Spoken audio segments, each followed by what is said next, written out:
샬롬, 평안하셨습니까? 네, 오늘 일기가 별로 좋지 않지만 건강에 유의하시기 바랍니다. 자, 오늘 우리는 침례 요한의 사명에 대해서 좀 공부를 했는데요. 연장해서 이 모든 침례 요한이나 예수님의 사역에 대해서 가장 많은 언급을 한 이사야서를 오늘 좀 공부를 하고자 합니다. 이 이사야서는요, 자, 우리 이사야 1장 1절을 보겠습니다. 모든 책의 1장은 그 책의 어떤 개요나 앞으로 전개될 내용들을 서론적으로 이야기합니다. 모든 성경책이 다 마찬가지입니다. 또 특별히 침례 요한이나 예수님이나 다 자신의 사명을 어디서 찾았느냐 하면 바로 이사야서에서 찾았습니다. 그래서 이 이사야서는 매우 중요합니다. 예수님의 초림 때 중요했다면 예수님의 재림 때도 물론 중요합니다. 자, 우리 이사야 1장 1절에 보시면 유다 왕 우시야와 요담과 아하스와 히스기야 시대에 아모스의 아들 이사야가 유다와 예루살렘에 대하여 본 이상이라.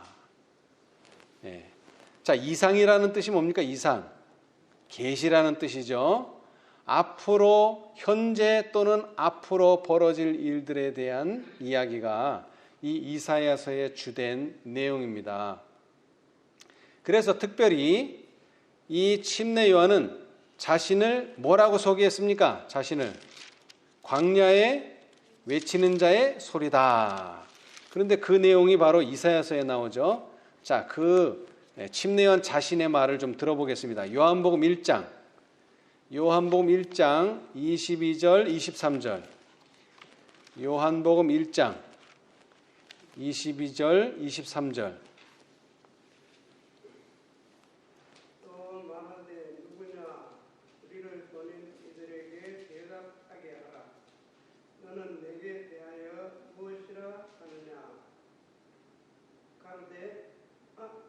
맞습니다. 가로되 나는 선지자 이사야의 말과 같이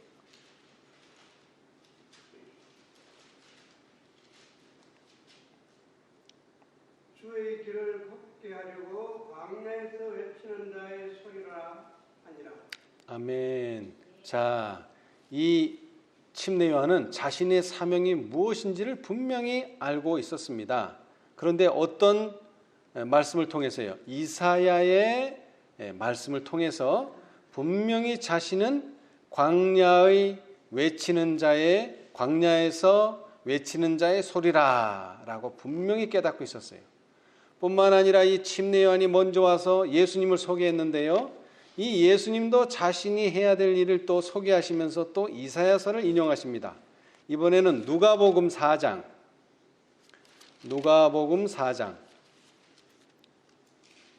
16절부터 19절까지. 누가복음 4장 16절에서 19절. 예수께서 그 자라나신 곳 나사렛에 이르사 안식일에 자기 규례대로 회당에 들어가사 성경을 읽으려고 서심해 선지자 이사야의 글을 드리거늘 책을 펴서 이렇게 기록한 데를 찾으시니 곧 주의 성령이 내게 임하셨으니 이는 가난한 자에게 복음을 전하게 하시려고 내게 기름을 부으시고 나를 보내사 포로된 자에게 자유를 눈먼 자에게 다시 보게 함을 전파하며 눌린 자를 자유케 하고 주의 은혜의 해를 정확케 하려 하심이니라 하였더라. 아멘. 그래서 이 이사야서는 예수님의 초림의 예언들을 중요하게 다루고 있고요. 더 나아가서는 초림의 반복적인 사건인 재림의 사건을 위한 어떤 예언들을 품고 있습니다. 그래서 이 시간에는 4장을 좀 보겠는데요. 4장. 이사야서 4장. 여러분, 이 이사야서는 66장으로 구성되어 있습니다. 성경의 축소판입니다. 그런데 이 이사야 4장은요, 너무나 짧습니다. 몇 절까지 있습니까? 이사야 4장. 6절. 너무나 시편에 있는 정도밖에 이거 안 되는 아주 짧은 절이에요. 그런데 이 짧은 절을 가지고 있는 이 4장은요, 너무나 재림의 사건과 중요하게 연결되어 있다고 하는 사실입니다. 그래서 오늘 짧은 절이니까 6절 전체를 한번 좀 읽어보겠는데요. 자, 제가 1절을 읽어보겠습니다. 그날에 7 여자가 한 남자를 붙잡고 말하기를 우리가 우리 떡을 먹으며 우리 옷을 입으리니 오직 당신의 이름으로 우리를 칭하게 하여 우리로 수치를 면케하라 하리라. 여러분, 여기 이 예언은요, 예언이라고 할 수 있는데, 왜냐하면 그날에, 물론 그날이라는 말은 과거도 말할 수 있고 현재도 말할 수 있고 미래도 말할 수 있습니다. 자, 그런데 왜 이 날이 미래냐 하면 면케하라 하리라 했기 때문에 아직 일어난 일은 아니에요. 그렇죠? 그래, 현재 또는 미래인데 현재도 별로 그렇게 의미가 없는 것이, 이것은 하나의 상징이기 때문에 우리는 앞으로 일어날 미래의 사건으로 보는 것이 좋습니다. 그런데 그날이 정확히 언제인지는 이 성경절을 잘 읽고 의미를 해석한다면 우리는 그날이 언제인지를 알 수가 있는데요. 자, 7 여자가, 여러분 보통 성경에서 어떤 상징적인 의미로 여자는 무엇을 의미합니까? 교회를 의미하죠. 자, 그래서 계시록 1장 4절에 보면 요한은 아시아에 있는 7 교회에 편지하노니 라고 말했어요. 몇 교회예요? 7 교회. 자, 그래서 11절에는 가로되 너 보는 것을 책에 써서 에베소, 서머나, 버가모, 두아디라, 사데, 빌라델비아, 라오디게아 7 교회에 보내라 하시기로. 그래서 그 7 교회는 여러분이 잘 아시는 대로 에베소로부터 시작해서 라오디게아에 이르는 7 교회를 말합니다. 그런데 이것과 아주 연관되게 7 여자가, 또 여기서 여자가 교회라면 남자는 누구를 상징합니까? 예수님을 상징하죠. 예수님. 자, 그래서 7 여자가, 7 교회가 한 남자 예수 그리스도를 붙잡고 말하기를, 그 다음이 참 재밌습니다. 우리가 누구 떡을 먹으며? 우리 떡을 먹으며. 여러분, 우리는 누구 떡을 먹어야 합니까? 예수님의 떡을 먹어야 합니다. 그런데 이 7 여자는 뭐라고 말합니까? 우리 떡을 먹겠다. 이 말은 참 의미가 상당히 심장합니다. 의미심장해요. 왜냐하면 예수님께서 공생의 기간 동안 4,000명을 먹이시고 5,000명을 먹이실 때 왜 그 떡을 먹이셨는가? 선지자는 이렇게 말씀하셨어요. 시대의 소망 368페이지에 떡의 이적은 하나님께 대한 의존의 공과를 가르친다. 다시 말하면 떡을, 예수님의 떡을 먹어야 되는데 내 떡을 먹겠다, 우리 떡을 먹겠다는 말은 나는 하나님을 의존하지 않겠다는 말입니다, 여러분.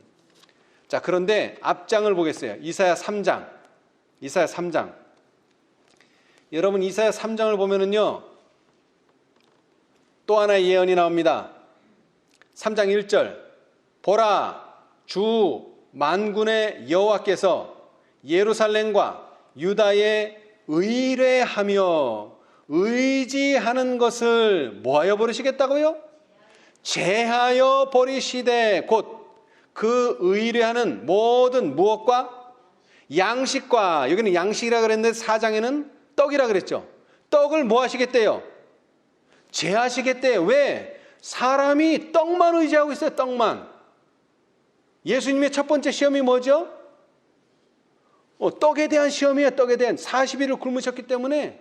그런데 예수님은 이 인간의 떡은 의지하지 않습니다. 어떤 떡을 의지하셔요? 그런데 하나님의 입으로 나오는 모든 말씀으로 말미암아 살리라.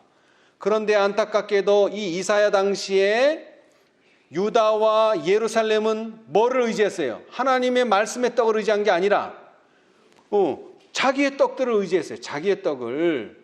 그런데 3장은 분명히 말하기를 그 떡을 뭐 하겠다고요? 제하여 버리겠다. 왜? 니네가 너무 떡을 의지하기 때문에. 육신의 떡을 너무나 의지하기 때문에. 자, 그런데 여자는 말하기를, 그것도 7 여자가 말하기를, 7 교회가 말하기를, 우리는 우리 떡을 먹겠습니다. 그런데 이걸로 끝나는 게 아닙니다. 4장 1절, 우리 옷을 입으리니. 자, 이번에 또 누구 옷을 입어요? 우리 옷, 자기 옷을 입겠대요. 누구 옷을 입어야 되는데?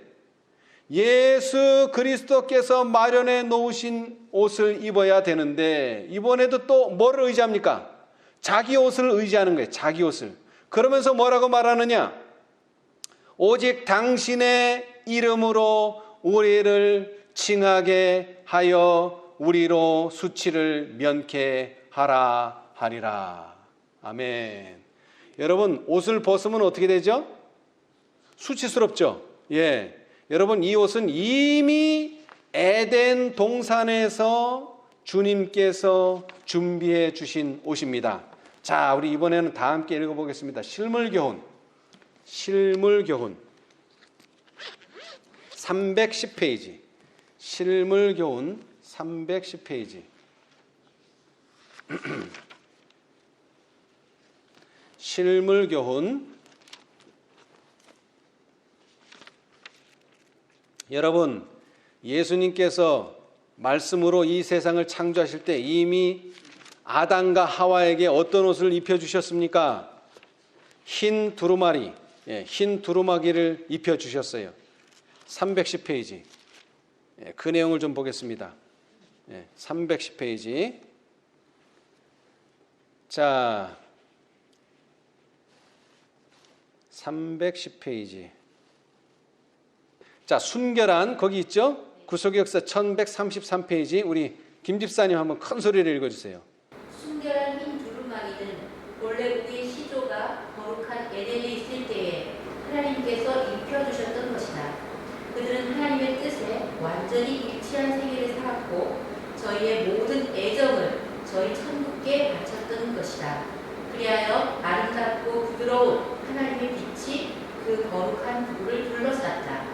이 빛의 두루마기는 하늘의 순결한 영적 옷의 상징이었다. 만일 저희가 하나님께 충실했더라면 그 빛의 두루마기가 언제까지나 계속해서 저희를 두르고 있었을 것이다. 그러나 죄가 들어옴으로 인하여 하나님과의 연결이 끊어지게 되고 그들을 둘렀던 빛은 사라지게 되었다. 벌거벗게 되자 부끄러워서 저희는 무화과 나무 잎을 엮어 목을 가림으로 하늘의 옷을 대신하려 했다. 예, 감사합니다. 자, 그런데 그 대신하려는 일이 에덴 동산에서만 있는 게 아닙니다. 그것도 심지어 누가요? 교회가 그런 일을 한다는 거예요. 교회가, 7 교회가, 7 여자가 자기 떡을 먹고요. 그 다음에 자기 옷을 입으면서 말은 뭐라고 말합니까? 그러면서도 우리로 수치를 좀 명케해달라. 그리고 당신의 이름으로 우리를 칭하게 해달라는 그런 요구를 합니다. 이것이 가당한 일입니까? 가당치 않은 일입니까? 가당치 않은 일이죠. 그러나 신약 성경은 경건의 능력은 부인하면서도 무엇은요? 경건의 모양은 추구하는 자들이 있다고 이미 말하고 있습니다, 여러분. 예. 여러분, 떡은 자기 거 먹고 옷은 자기 거 입으면서도 뭐라는 거예요? 나는 하나님의 교회라는 거죠. 나는 그리스도의 이름으로, 당신의 이름으로 좀 불러달라는 거예요. 그런 일은 있어서는 안 되는 일입니다. 예. 그런데 현재의 그날의 교회의 상태가 이렇다는 겁니다. 그날의 교회의 상태. 예. 그런데 다시 한번 2절에 그날이 나옵니다. 그날에 여호와의 싹이 아름답고 영화로울 것이요 그 땅의 소사는 이스라엘의 피난한 자를 위하여 영화롭고 아름다울 것이며. 여러분, 아까도 말했지만 예수님께서 에덴 동산에서 아담과 하와에게 입혀주신 옷은 어떻다고요? 아름답다라고 분명히 말했어요. 아름다워. 근데 그 옷이 다시 이제 회복됩니다. 언제요? 그날에. 무엇에 의해서요? 여호와의 싹이 나면서부터 그래요. 여호와의 싹이. 그런데 이사야는 이 싹을 다시 한번 잘 설명해 주고 있습니다. 어디서 설명하고 있습니까? 어디서요? 자, 이사야 11장. 이사야 11장. 이새의 줄기에서 뭐가 난다고요? 1절. 한 싹이 나며 그 뿌리에서 한 가지가 나서 결실할 것이다 라고 말하고 있습니다, 여러분. 자, 그 다음에 10절. 11장 10절에 또 강조하고 있어요. 여기도 그날입니다. 그날에 이새의 뿌리에서 한 싹이 나서 어떻게 된다고요?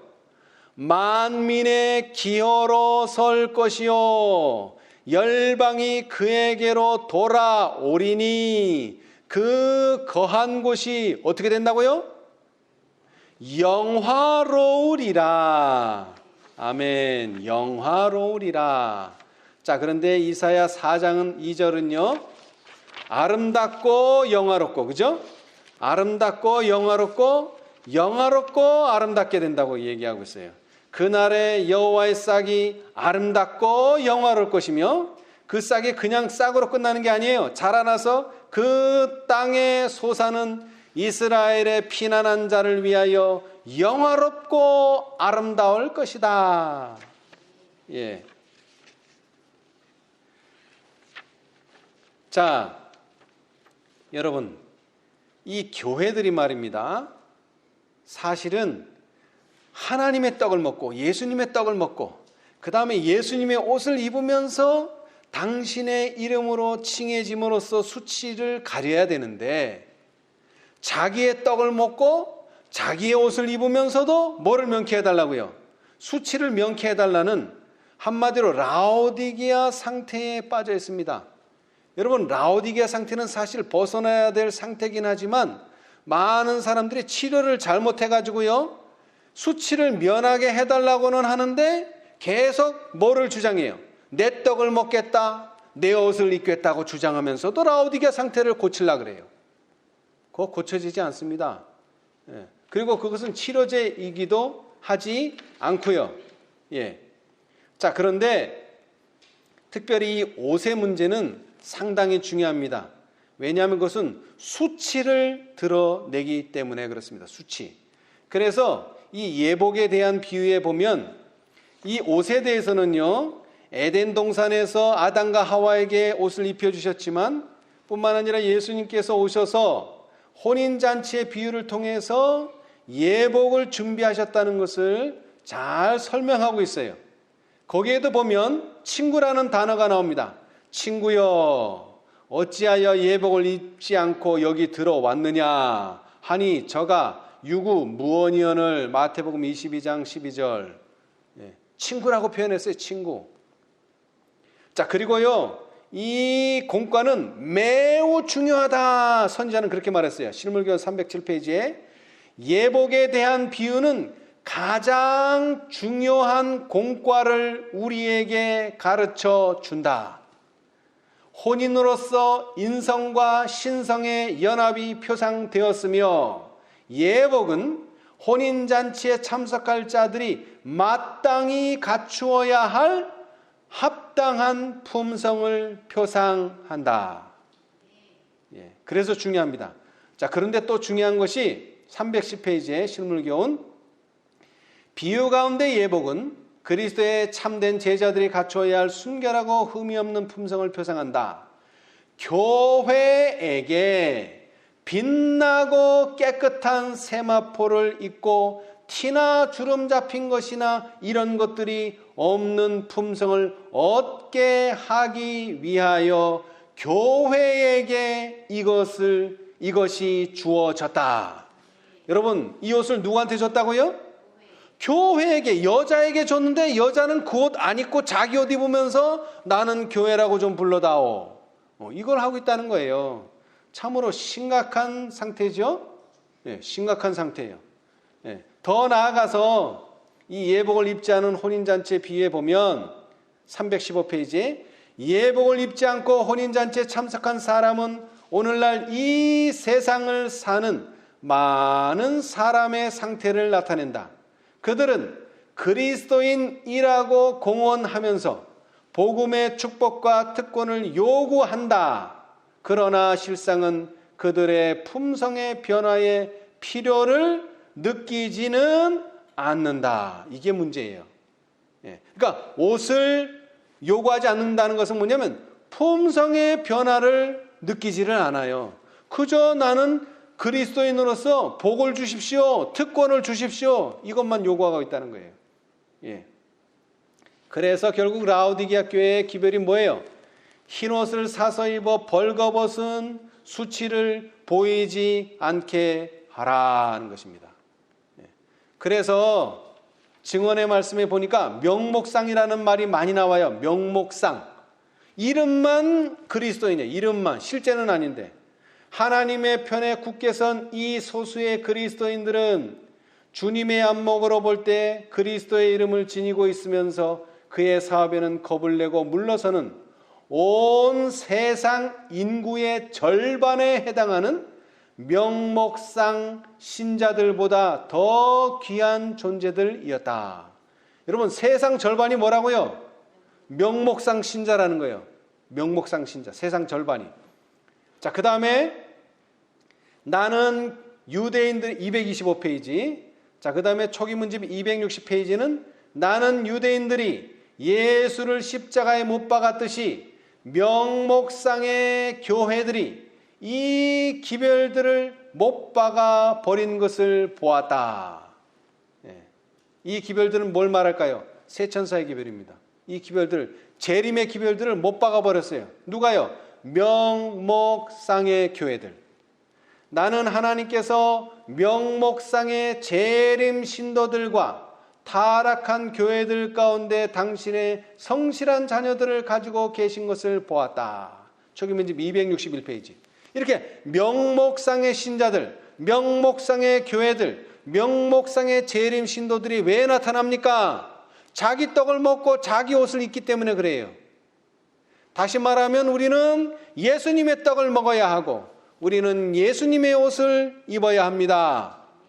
그렇게 될 때에 그날의 여호와의 싹이 아름답고 영화로울 것이며 그 다음에 그 땅의 소사는 이스라엘의 피난한 자를 위하여 영화롭고 아름다울 것이며. 예. 여러분, 제가 지난 시간까지 우정에 대해서 얘기했는데 친구를 위하여 자기 목숨을 버리면 이보다 큰 사랑이 없다라고 말했어요. 그 말은 무슨 뜻이냐면 친구를 위해서 자기 목숨을 버릴 때 이것이 가장 아름다운 사랑이라는 것입니다.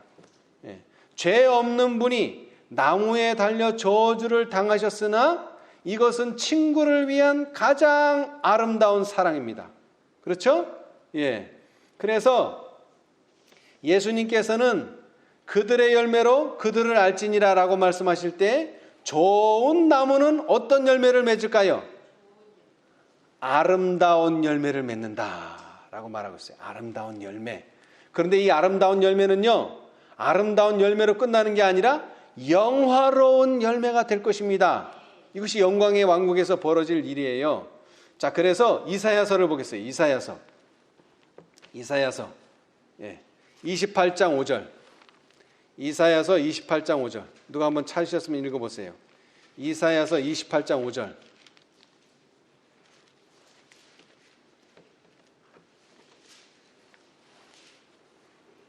그날의 만군의 여호와께서 그 남은 백성에게 영화로운 멸류관이 되시며 아름다운 화관이 되실 것이다. 아멘. 자, 여기도 무슨 날이에요? 그날에 만군의 여호와께서 그 남은 백성에게, 남은 백성에게 영화로운 면류관이 되신다 그랬습니다, 여러분. 영화롭다는 것은 영광의 왕국에서 할 수 있는 말입니다. 온전하게 된 사람들에게 할 수 있는 말이에요. 그 다음에 그것은 또한 영화로울 뿐만 아니라 이미 무슨 관이었었어요? 아름다운 화관이었어요. 아름다운 화관이 그날에는 영화로운 면류관이 될 것입니다.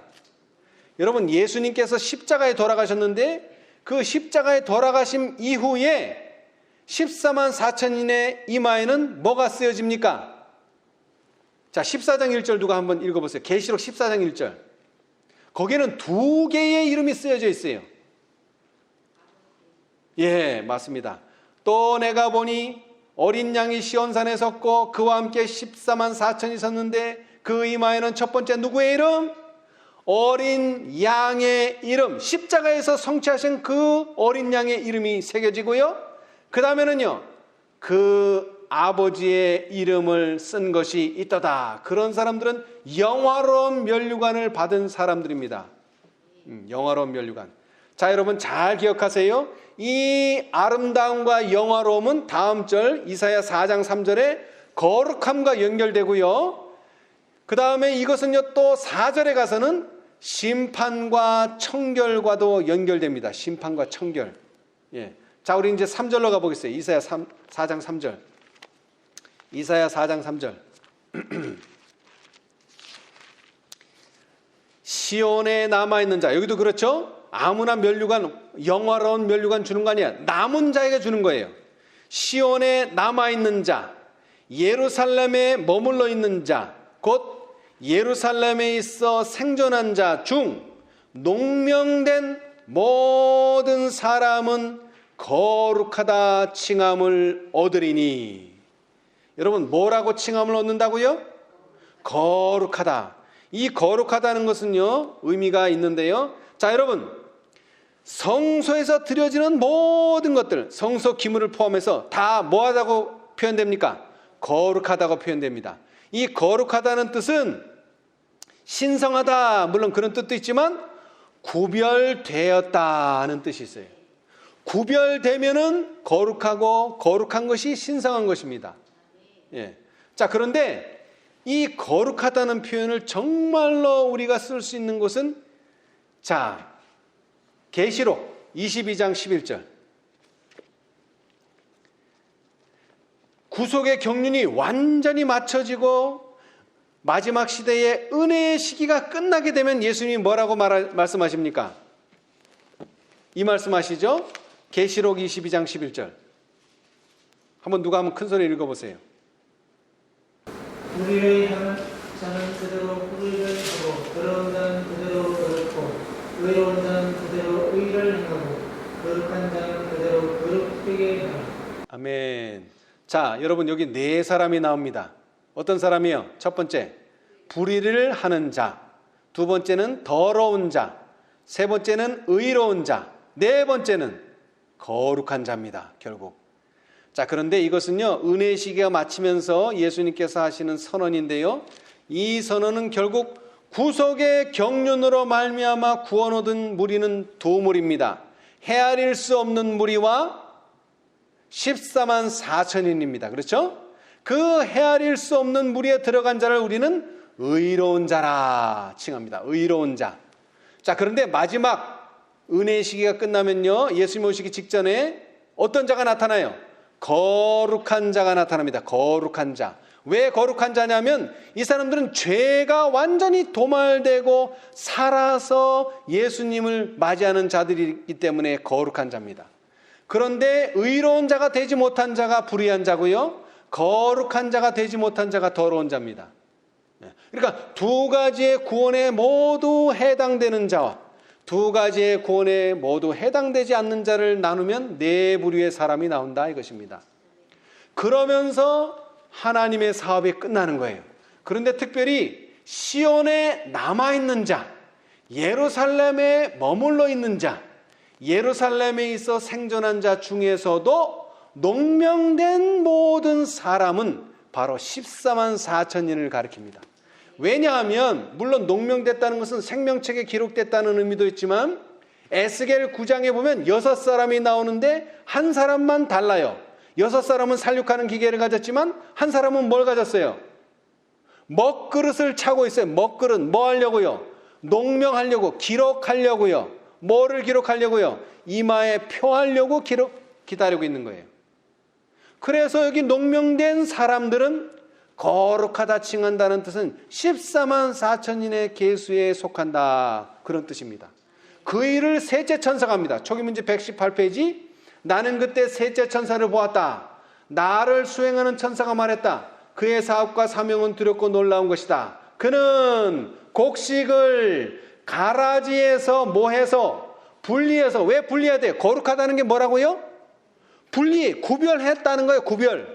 분리해서 인을 치고 묶어서 하늘 창고에 드리는 천사이다. 셋째 천사의 사업이 마쳐질 때 거룩하다 칭함을 얻을 것입니다. 예. 그리고 그들의 이마에는 두 이름이 있죠. 어린 양의 이름과 아버지의 이름이 찍혀 있습니다. 예. 이 사건은 또 다시 4절에서 반복됩니다. 4절에서 이사야 4장 4절. 이는 주께서 그 뭐하는 영과 심판하는 영과 소멸하는 영으로 시온의 딸의 더러움을 씻으며, 시온의 딸의 더러움은 앞장 3장에 잘 묘사하고 있어요. 예루살렘의 무엇을? 피를 그 중에서 정결케가 아니라 청결케 하실 때가 됨이라 그랬습니다. 물론 정결이나 청결이나 뭐 틀린 말은 아닙니다만 저는 성경 그대로를 읽는다는 뜻에서 청결케 하신다. 뭘 청결케 하십니까? 예루살렘의 피를 그 중에서 청결케 하신다. 이 표현은 성경 다른 곳에서 찾아볼 수가 없어요. 그래서 해석하기가 참 힘듭니다만은, 자, 일단 심판에 대해서 좀 살펴보겠습니다. 오늘날 많은 사람들이 조사 심판에 대해서 의문을 제기합니다. 예. 그러나 여러분이 이 말씀을 들으시면 이해가 갈 것입니다. 여러분, 심판이라고 말할 때 그것은 첫 번째로 죄악에 대한 심판입니다. 죄악에 대한 심판. 요한복음 19장 30절에 예수님께서 십자가에서 뭐라고 말씀하셨어요? 다 이루었다. 뭘 다 이루셨습니까? 바로 죄악을 최종적으로, 이것은 죄다. 이것은 결국 사망, 영원한 사망이다라는 것을 정하셨다는 거예요. 그것을 다 이루셨다는 거예요. 예. 자, 여기에 대한 확실한 말씀이 여기 있습니다. 구주께서는, 자, 이거 한번 찾아볼까요? 자, 각 시대 대쟁투. 이거 아주 중요하니까 이건 찾아보겠습니다. 347페이지. 여러분, 십자가의 사건은요 매우 중요합니다. 그리고 모든 기독교인들이 어느 정도는 이해하고 있어요. 예. 자, 우리 347페이지. 각 시대의 대쟁투 347페이지. 구속의 역사 1537페이지. 구속의 역사 1537페이지. 구주께서는 당신의 생명을 버리시고 다 이뤘다고 부르짖으면서, 자, 한 장을 넘기세요. 1538페이지. 1538. 거기에 맨 윗줄, 그분께서, 찾으셨죠? 그분께서 만일 그렇게 하셨더라면 타락한 인류를 구속할 수는 없었을 것이다. 그러나 구주께서는 당신의 생명을 버리시고 다 이뤘다고 부르짖으면서 운명하심으로 구속의 경륜을 어떻게 했다고요? 완전히 성취하셨다. 에덴 동산에서 범죄한 부부에게 허락된 구속의 약속은 이제 확증되었다. 하나님의 허락으로 오래전부터 존재해온 뭐가요? 은혜의 왕국이 그때에 세워졌다. 자, 그런데 어떤 왕국은 아직 세워지지 않았어요? 영광의 왕국은. 자, 그런데 여러분 이거 이해하셔야 돼요. 예수님이 십자가에서 이루신 일은 정말로 다 이룬 일입니다. 불완전한 일이 아니에요. 완전한 일이에요. 그래서 구속의 경륜을 이루셨어요. 그렇죠? 자, 그런데 이것으로만 구속의 경륜이 끝나는 것은 아닙니다. 이걸 이해하셔야 돼요. 그러기 위해서 503페이지를 읽어봐야 돼요. 503페이지. 각시대 대쟁투 이번에는 503페이지. 거기서 다 이루셨다는 게 무엇인가 하는 것입니다. 거기서 다 이루셨다는 게 503페이지. 각시대 대쟁투 503페이지. 갈바리의 십자가는 율법의 불변성을 말해주는 한편, 거기 있네. 이거는 정확하네요. 이거는 페이지가 맞네요. 자, 거기 1608페이지. 1608페이지입니다. 1608. 거기 중간쯤 보시면은 갈바리의 십자가는 있죠? 자, 우리 김복윤 집사님 한번 읽어보세요. 갈바리의 십자가는 율법의 불변성을 말해주는 한편 죄의 값이 사망이라는 것을 온 우주에 선포한다. 구주께서 임종하시면서 다 이루었다고 외치실 때 사단의 멸망을 알리는 종이 울렸다. 오랫동안 계속하여 온 대쟁투는 이제 판가름이 나고 죄악의 최종적 도말이 확정되었다. 예, 감사합니다. 뭐가 확정됐다고요? 죄악의 최종적 도말이 확정되었다. 다른 말로 하자면은 죄가 선고를 받았다는 거예요. 뭐라고요? 죄는 사형이다. 이게 선고를 받았다는 거예요. 자, 그런데 많은 분들이 여기서 끝나요, 심판을. 그래서 조사 심판은 없다는 거죠. 하나님의 백성이 왜 심판을 받느냐는 거예요. 예수님을 믿는데. 근데 여러분이 알아야 될 것은 의인의 심판이 있다는 것입니다. 의인의 심판. 자, 먼저 성경을 보겠어요. 성경. 자, 계시록 16장 17절. 여러분 저 뒤에 나중에 도표도 보세요. 다 이뤘다가 두 번 있어요. 십자가에서 한 번 있고요. 그 다음에 은혜의 시기가 끝날 때에 한 번 있어요. 그게 바로 요한계시록 16장 17절입니다. 요한계시록 16장 17절. 한번 읽어보세요, 누가.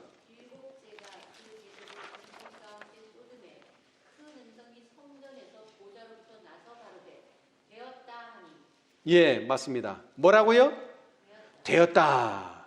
그런데 아마 성경을 기록하는 사람이 이 구속의 경륜을 제대로 이해했다라면 십자가에서 하셨던 말씀을 그대로 여기다 적었을 거예요. 뭐라고요? 다 이루었다. 네. 그런데 화이 선지자는 분명하게 기록했어요. 화이 선지자는. 자, 우리 초기 문집을 보겠습니다. 이번에는 초기 문집. 이건 중요하니까 다 함께 우리 초기 문집 279페이지. 279페이지. 초기 문집 279페이지. 여러분 다 이뤘다가 두 번 일어나야지 구속의 경륜은 완전히 끝나는 겁니다. 죄인의 죄의 확정뿐만 아니라 의인의 죄가 완전히 도말돼야 돼요. 279페이지. 초기 문집 279페이지. 나는 천사들이 하늘에서 왔다 갔다 하는 것을 보았다. 거기 셋째 천사의 기별이 맞춰짐 두 번째 문단. 나는 천사들이 하늘에서 왔다 갔다 하는 것을 보았다. 한 천사가 잉크통, 뿔로 만든 잉크통을 가지고 지구에서 돌아와 예수님께 자기의 일이 끝났음을 보고하고 성도들의 수가 차서 인치는 사업이 마쳐졌음을 보고했다. 그러자 나는 십계명이 들어있는 법궤 앞에서 봉사하시던 예수께서 향로를 내에 던지시는 것을 보았다. 그는 그의 손을 지켜들고 뭐라고요? 다 이루었다. 십자가에서 하신 똑같은 말씀입니다. 다 이루었다 하고 큰 소리로 부르짖었다. 그리고 예수께서는 불의한 자는 그대로 불의를 하고 더러운 자는 그대로 더럽고 의로운 자는 그대로 의를 행하고 거룩한 자는 그대로 거룩되게 하라고 엄숙하게 선포하실 때 모든 천사들은 그들의 면류관을 벗어 던졌다. 아멘. 이걸 모른다는 거예요. 우리 개신교인들이. 십자가에서 다 이뤘다는 거예요. 물론 이뤘어요. 그거 안 이룬 거 아닙니다.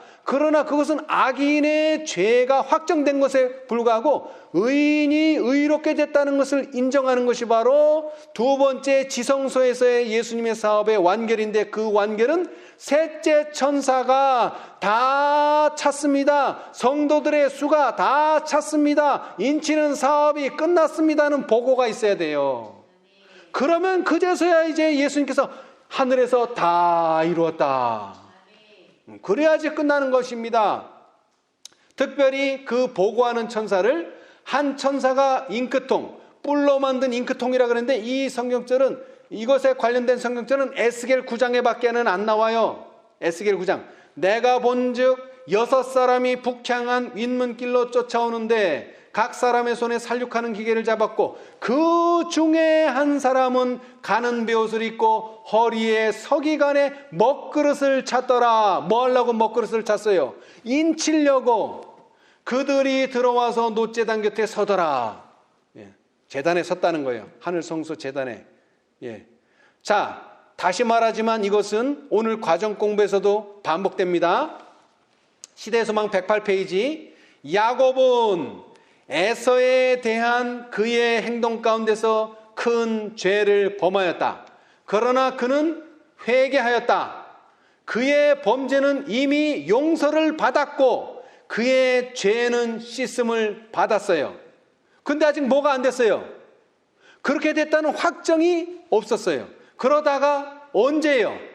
무엇과 씨름한 다음에 하나님과 씨름한 다음에 확정을 받은 거예요. 그러므로 그는 하나님의 임재의 나타나심을 감당할 수 있었다. 그러나 어디서나 사람들이 고집스럽게 죄를 품고 하나님 앞에 나아갔을 때 그들은 멸망을 당하였다. 그리스도의 재림 시에 악인들은 그 입의 기운으로 소멸되고 강림하여 나타나심으로 죽임을 당하게 될 것이다. 의인에게는 생명을 주는 하나님의 영광의 빛이 누구에게는요? 악인들에게는 악인들을 죽일 것이다. 여러분, 아름다운 것은 칭의로 아름다워져요. 그런데 어떻게 돼야지 영화로워져요? 온전하게 될 때 영화로워져요. 그렇게 영화로워진 자들만이 하나님의 영광을 만날 수가 있어요. 의인이 심판을 받지 않으면 하나님의 영광에 그들도 죽어요. 그들도 죽어요. 왜? 죄가 있기 때문에. 그러나 그의 죄들이 성소에서 완전히 도말되고 성소가 정결케 된 다음에는 그들은 이제 하나님의 영광에 나타나도 죽지 않습니다. 이렇게 돼야 된다는 거예요. 그것이 바로 4절에서 말하는 뭐라고요? 예? 예루살렘의 피를 그 중에서 청결케 하실 때가 됐다는 것입니다. 예. 그런데 왜 피가 나오느냐? 이게 아주 중요해요. 왜 피가 나오느냐? 그냥 더러움, 시온의 딸들의 더러움을 씻는다, 이걸로 표현하면 되는데 왜 예루살렘의 피를 그 중에서 정결케 하시느냐? 이게 매우 중요한데요. 자, 여러분이 아시다시피 여호와의 증인, 파수대를 전하는 사람들이 왜 수혈을 받지 않습니까? 피는 생명이라는 거예요. 다른 사람의 생명을 내가 받을 수 없다는 거죠. 근데 그것은 작은 의미고요. 사실 피는 더 큰 의미를 가지고 있어요. 왜냐하면, 자, 민수기 35장 33절 한번 펴보시겠습니다. 민수기 35장 33절. 피가 어떤 의미를 가지는가?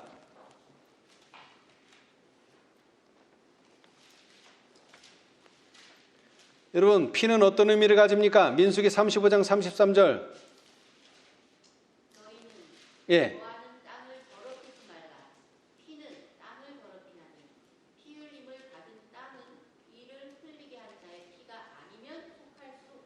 예, 감사합니다. 여러분, 피는요, 그것이 뭐 의인의 피가 되었든 악인의 피가 되었든 피는요, 땅을 뭐 어떻게 만든다고요?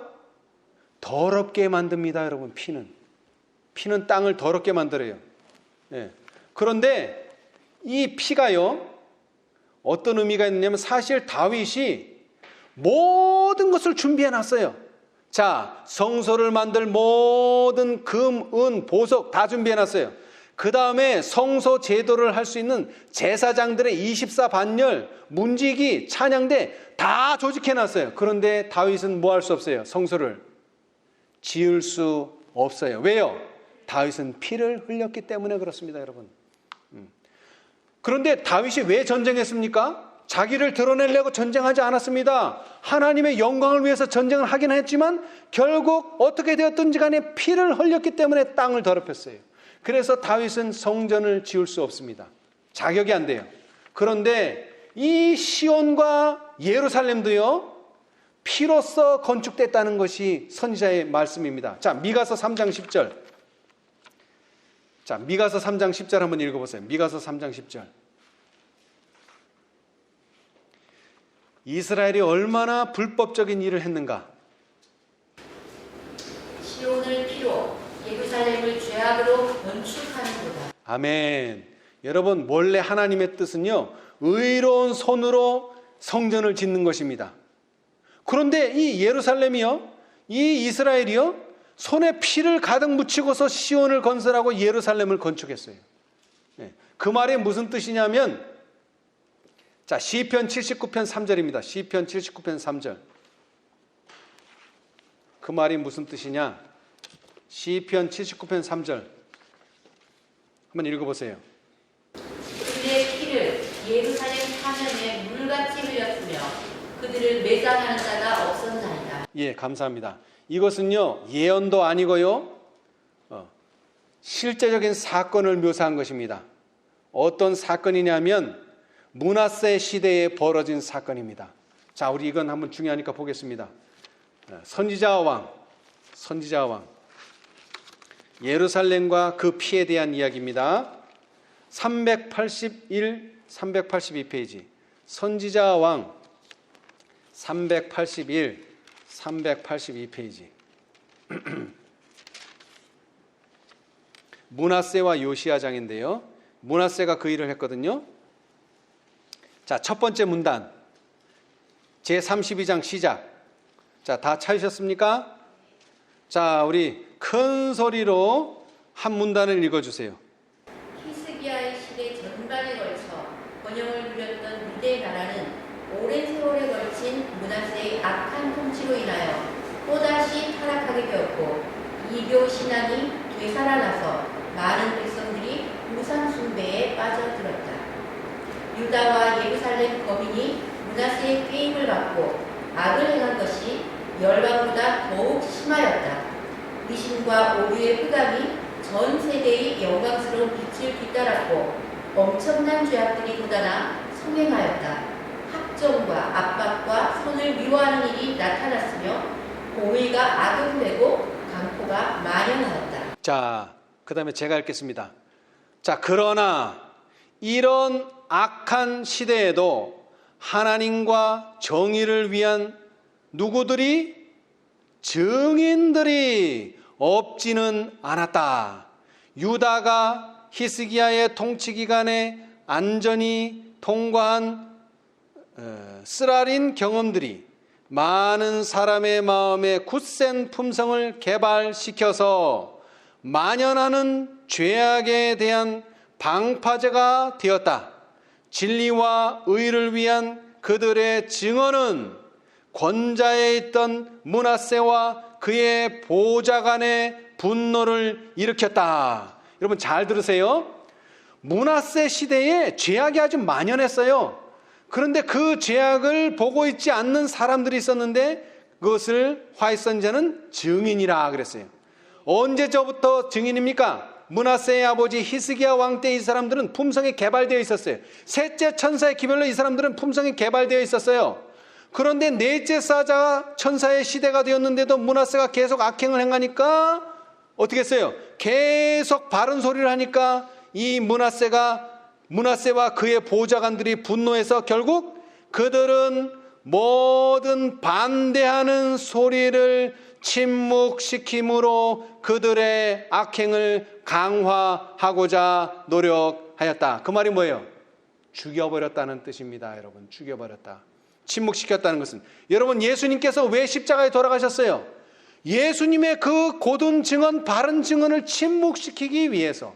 침례 요한이 왜 죽었어요? 그 증언을 침묵시키기 위해서. 제1차 세계대전 때 왜 사람들이 죽었어요? 그 증언을 침묵시키기 위해서. 그리고 이것은, 이 피는요, 모든 하나님의 백성들이 바른 소리를 할 때 기성의 교회들이 그 사람들을 어떻게 시킵니까?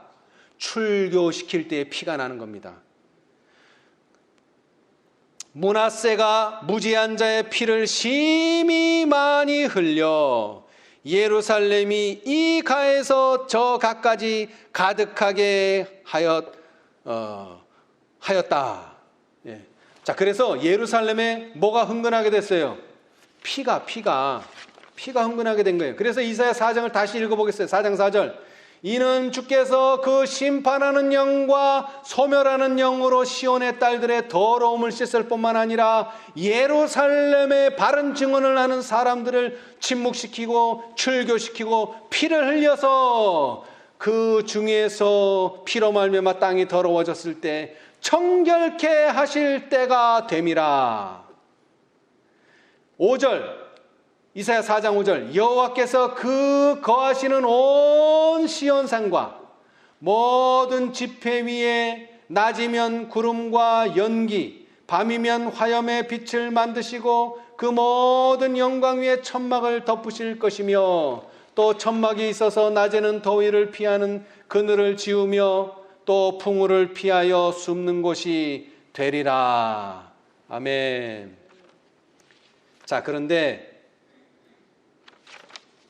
그 일을 화해 선지자는요, 사단은 이 인치는 시기 동안 하나님의 백성들의 마음을 현대 진리에서 돌이켜 그들이 흔들리도록 하기 위하여 온갖 계략을 다 쓰고 있다.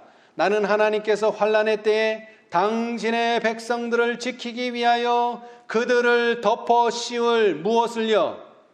덮개를 가지고 계시는 것을 보았다.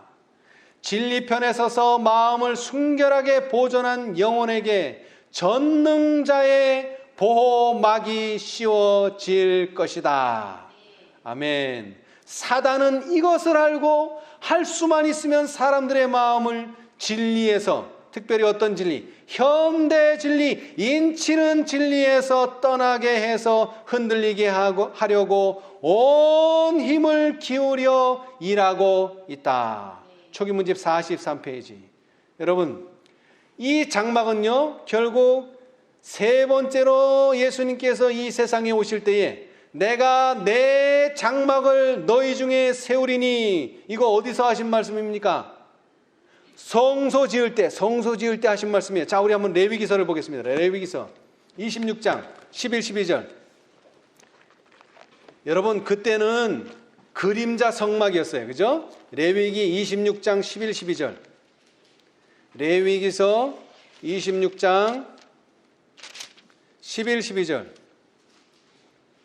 내가 내 장막을 너희 중에 세우리니 내 마음이 너희를 싫어하지 아니할 것이며 나는 너희 중에 가여 너희 하나님이 되고 너희는 나의 백성이 될 것이니라. 아멘. 여러분, 자, 그런데 이 장막이 펼쳐지기 위해서 무슨 일이 완성돼야 돼요? 예루살렘의 피가 청결케 돼야 되고, 더 나아가서는 싹이 나고, 그 다음에 그 싹이 그 땅에 소산을 낼 때 그 열매가 아름다울 뿐만 아니라 어떻게 해요? 영화롭게 되어야 된다는 것입니다.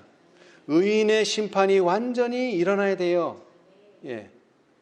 구속의 경륜은요, 예수님께서 십자가에서 다 이루셨다고 선언하심으로 아름다운 열매를 맺었습니다.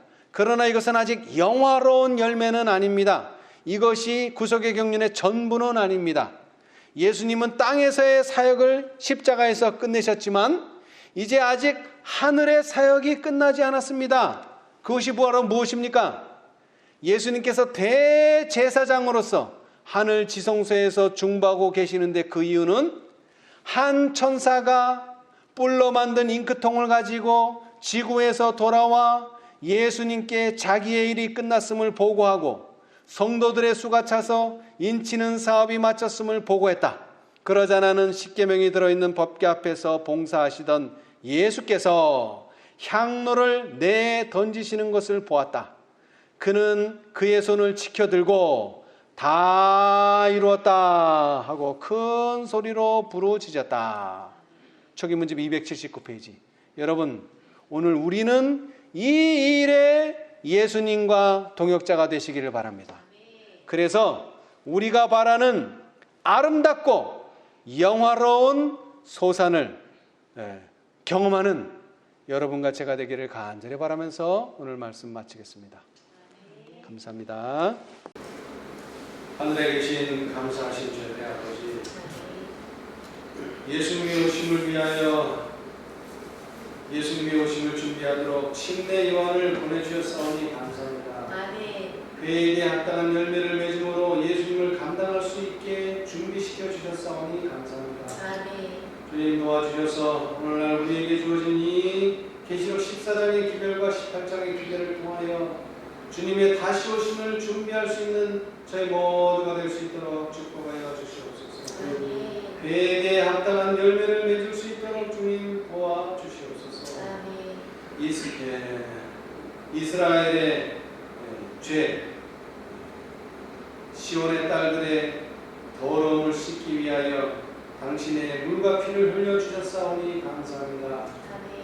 뿐만 아니라 당신께서 우리에게 맡기신 그 떡과 옷을 위하여 투쟁하고 있는 당신의 남은 백성들을 핍박하는 그러한 예루살렘의 죄를 당신이 아시오니 주님이시여 그들이 자기의 하는 일을 알지 못하고 당신의 사업을 방해할 때가 너무나 많습니다. 주님 도와주셔서 오늘날 이제 십자가에서 이루신 이 다시 한번 예수님의 지성소의 사업으로 마치실 수 있도록 축복하여 주시옵소서.